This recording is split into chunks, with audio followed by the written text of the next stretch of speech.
Welcome to our channel. Today we how to restore dashboard layout in Grafana with panels, full guide step by step clearly. To restore the dashboard layout in Grafana, begin by logging into your Grafana account. Navigate to the dashboard you wish to restore. Locate the settings icon, usually found at the top right corner of the dashboard screen. Click on the settings icon to access the dashboard settings menu. Within the settings menu, you will find the JSON model option. Click on JSON model to view the current configuration of your dashboard. To restore the layout, you will need to have a previously saved JSON version of your dashboard. If you don't have a backup, check if your organization has any version control in place. If you have a JSON backup, click on the Import button. Select the file from your computer that contains the saved JSON layout. Once you select the file, Grafana will load the layout specified in the JSON file. Review the imported layout to ensure everything is as expected. If alterations are needed, you can make changes directly in the dashboard editor. To save your changes, click the Save button located at the top of the interface.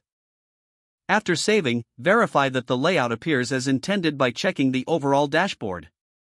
If there are any issues, you can repeat the import process with a different JSON backup.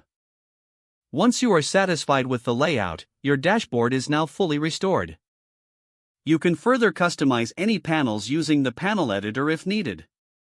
Finally, share the updated dashboard layout with your team if necessary. If the page does not load, refresh the browser or try again in a private or incognito window.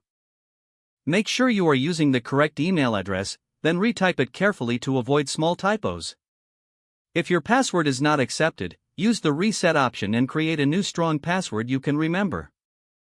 Check your spam folder for verification or security emails, then complete any requested confirmation steps. Enable two-factor authentication if available to improve account security and reduce unauthorized access risk. After signing in, review your profile details so your contact information and settings are accurate and current. If you see an error message, note it down and try again after restarting your device and internet connection. Log out when you finish, especially on shared devices, to keep your account and payment information secure. If the page does not load, refresh the browser or try again in a private or incognito window. Don't forget to like this video and subscribe to our channel for more step-by-step tech guides.